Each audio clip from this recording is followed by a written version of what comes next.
Estamos de volta com o MPE na TV e no programa de hoje nós estamos recebendo o Procurador de Justiça do Ministério Público do Rio Grande do Sul e membro do Conselho Nacional do Ministério Público, Cláudio Barros Silva, que está em Campo Grande para apresentar as atribuições do CNMP e os principais trabalhos do Conselho na busca de um Ministério Público atual e alinhado com os anseios sociais. Doutor, muito bem-vindo ao MPE na TV. Obrigado. Gostaria que já que o senhor começasse explicando por que formar o Conselho e qual é a importância do trabalho dele para o Ministério Público de um modo geral. O Conselho Nacional foi concebido pelo legislador constituinte derivado depois de uma exposição grande que houve do Poder Judiciário com relação à CPI do Poder Judiciário e também de alguns excessos de alguns membros do Ministério Público brasileiro com relação às suas investigações. Então, de emendas constitucionais que foram juntadas, uma trabalhava o controle externo e outra o final dos tribunais militares, nós acabamos caminhando para a emenda constitucional número 45, que constituiu os dois conselhos nacionais, tanto o Conselho Nacional de Justiça quanto o Conselho Nacional do Ministério Público. A finalidade desses conselhos é, de fato, fazer o controle financeiro e administrativo do Ministério Público. Também, excepcionalmente, apenas quando as corregedorias não funcionarem, trabalhar nas questões disciplinares e correcionais, e tem uma série de princípios e requisitos que são permissivos ao trabalho do Conselho, que permitem que o Conselho possa exercer o seu poder, que é muito, nas questões relativas ao Ministério Público. Doutor, nas comarcas, como é que o senhor vê a atuação e o relacionamento do promotor de justiça? O membro do Ministério Público ele tem que ter compromissos com a sociedade, com a sua comunidade.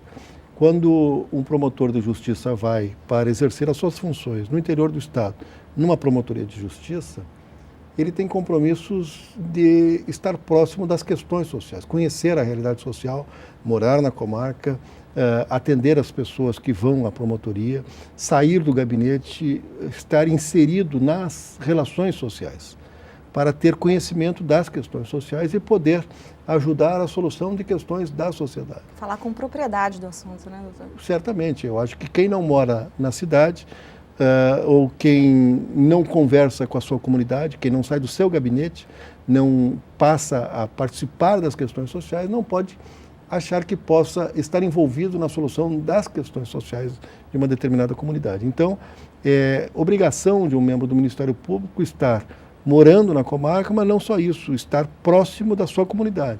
Seu filho tem que estar certamente no colégio que as pessoas da comunidade estão, os médicos que atendem a comunidade devem ser os médicos que atendem aos membros do Ministério Público e seus familiares e assim por diante. Eu acho que isso faz parte de um processo do Ministério Público de envolvimento para poder conhecer a realidade da sociedade organizada. O Conselho também ele defende a ideia da responsabilidade social por parte do promotor de justiça. Como é que deve ser essa conduta? A questão da responsabilidade que tem esse perfil, perfil social está muito ligada a esta situação do promotor estar inserido no contexto social e poder encaminhar soluções para as questões sociais. Um promotor que participa das reuniões dos conselhos municipais, que participa das reuniões da sociedade organizada, que possa estar inserido nas escolas, nos clubes de serviço, participando das questões e conhecendo a realidade social, ele passa a ter responsabilidade com relação às questões que são discutidas e que surgem destes grandes embates sociais. Não está vinculado a nenhum interesse maior, que seja político ou econômico, mas está vinculado aos interesses da sociedade em solucionar os seus problemas, que às vezes são muito pequenos, mas às vezes são grandes problemas que o Ministério Público tem que estar envolvido com responsabilidade. Naquela situação, ele deixa apenas de ser, e não só apenas, né, mas a autoridade, né, do Ministério Público naquela comarca, mas um cidadão, né, presente. Ele é por essa razão que tem que realmente conviver, morar, conhecer a realidade social, porque ele é, de fato, um cidadão da comunidade. Ele é mais um cidadão que tem determinados compromissos que o Ministério Público assumiu como instituição e ele como membro da instituição. De acordo com o Conselho também, como é que deve ser o relacionamento do promotor de justiça com os poderes constituídos? O Ministério Público não é adversário de ninguém.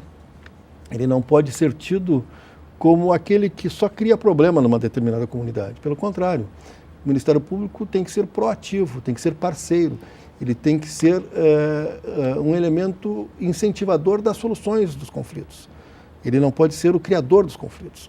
Então, esse envolvimento dele tem que se dar da melhor forma possível, ele tem que se relacionar muito bem, sem qualquer comprometimento maior, mas se relacionar muito bem com o Poder Executivo, com o Poder Legislativo, com o Poder Judiciário, mas não só com esses segmentos.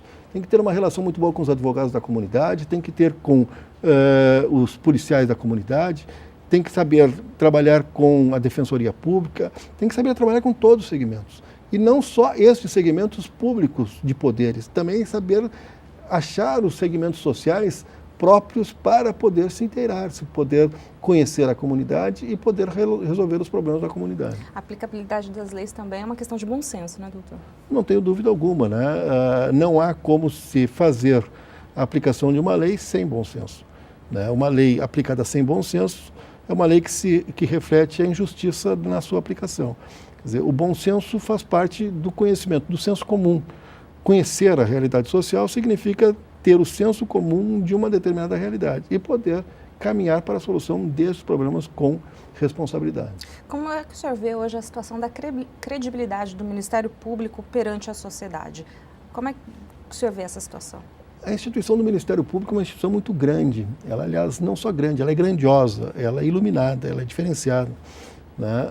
Ela tem muito a dar pela sociedade e tem dado muito pela sociedade brasileira.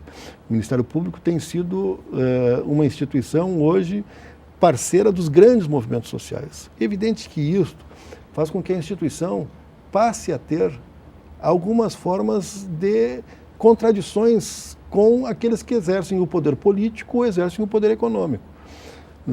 Tem segmentos, tem um colega meu no Rio Grande do Sul que diz que apenas 2 segmentos da população não gostam do Ministério Público, aqueles que não conhecem por ignorância e aqueles que o conhecem muito bem, que são aqueles que são os réus dos nossos processos. Então nós passamos a ter os segmentos de pessoas que não gostam da instituição e a expõem eventualmente quando exercem poder econômico ou poder político, porque ela incomoda determinados grupos políticos e grupos econômicos. Mas a instituição ela não pode ter um perfil político, ela tem que ser retirar das suas atividades estas questões para poder alcançar resultados que são interessantes para a sociedade. Às vezes o interesse político não é o interesse social. Até às vezes o interesse de um governante não é o interesse da sociedade. Ele não está, embora represente a sociedade, a sua atuação não reflete o interesse da maioria da sociedade. E o Ministério Público tem que estar vinculado a este interesse, o interesse primário da sociedade, o interesse do povo organizado, né? E deixar de lado o interesse secundário, que é o interesse do administrador, em ter uma boa administração, mas que pode eventualmente não ser tão boa. Por isso o Ministério Público tem vinculações com o povo, com a sociedade organizada, com o cidadão e não com governos.